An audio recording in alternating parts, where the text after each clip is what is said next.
sini roh hamadihamu doh dame nasian di batamata doh cian anakna Tuhan Yesus Kristus Tuhan tai. Amin.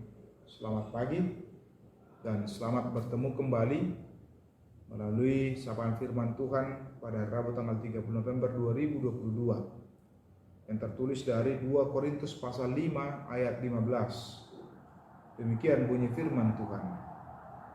Jala songodo kuyujur hami anggo nong mate nasadai humokop sude nong mate do nasida saluhutna jala humokop saluhut do ibana mate asa unang be mangulu di dirina akkana mangului asa mangulu nasida di ibana nong mate jala mulak mangulu humokop nasida.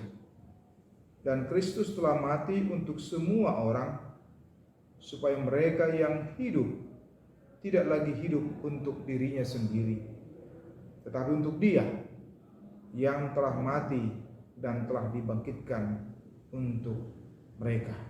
Demikian bunyi firman Tuhan buat kita.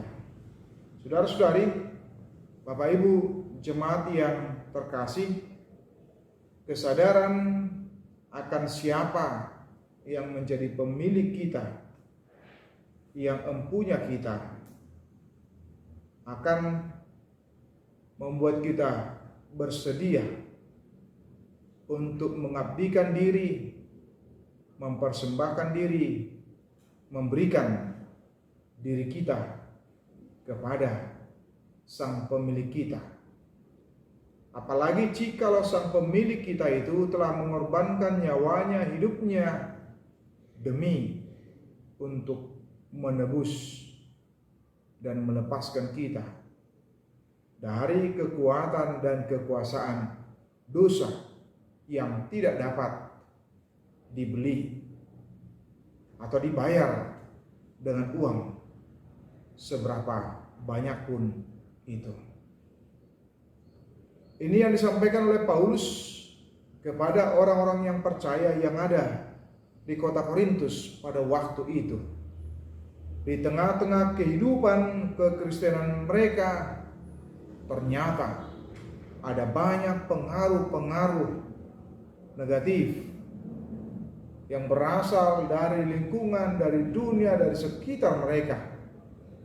Dan sayangnya, hal itu tidak dapat di-counter, tetapi justru mereka ikut serta dan terlena di dalamnya. Ini yang disampaikan oleh Paulus, mengingatkan setiap orang yang percaya tentang jati dirinya sudah menjadi betul-betul baru. Itu disampaikan oleh Paulus dalam 2 Korintus pasal 5 ayat 17. Jadi siapa yang ada di dalam Kristus, ia adalah ciptaan baru. Yang lama sudah berlalu, sesungguhnya yang baru sudah datang. Itulah identitas kita yang baru sebagai pengikut Kristus di tengah-tengah kehidupan kita.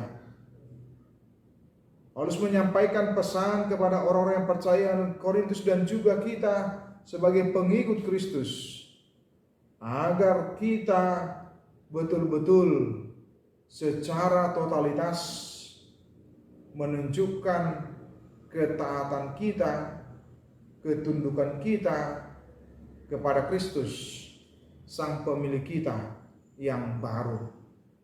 Karena kita tidak lagi di bawah kekuasaan dosa, diperhamba oleh dosa, tetapi sudah pada situasi yang baru, yaitu hidup di dalam Kristus.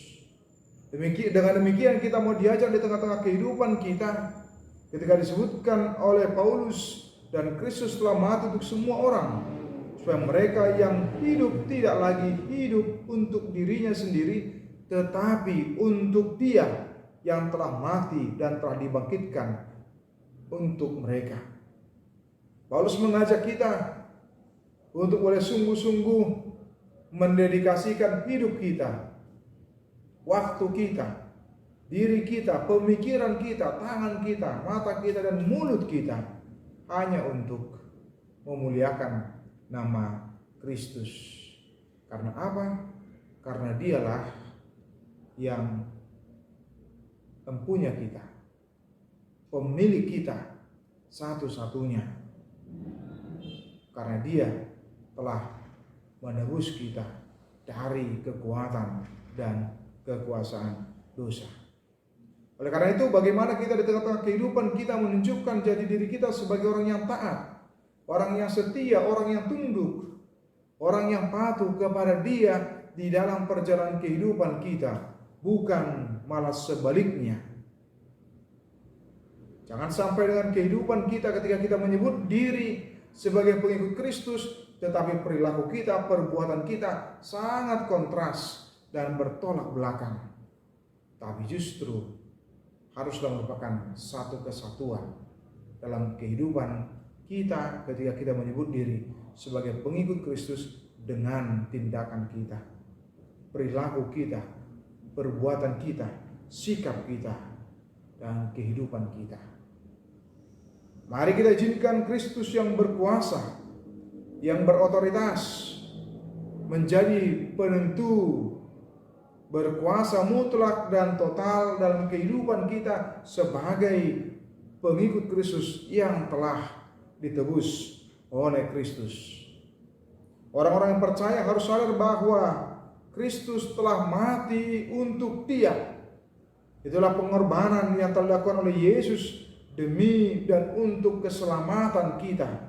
Karena itu, bagaimana kita diingatkan bahwa kita sudah beralih ke pemilikan, tidak lagi oleh dosa, tidak lagi oleh iblis, tetapi sudah menjadi milik dan kepunyaan daripada Kristus. Karena itulah bagaimana kita dalam kehidupan kita diajak untuk boleh taat, tunduk secara sepenuhnya hanya kepada Dia, Tuhan dan Juru Selamat kita, penebus kita. Tuhan Yesus memberkati kita semua. Amin.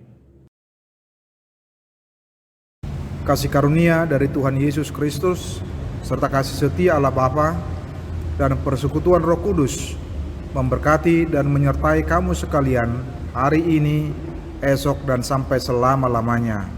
Amin.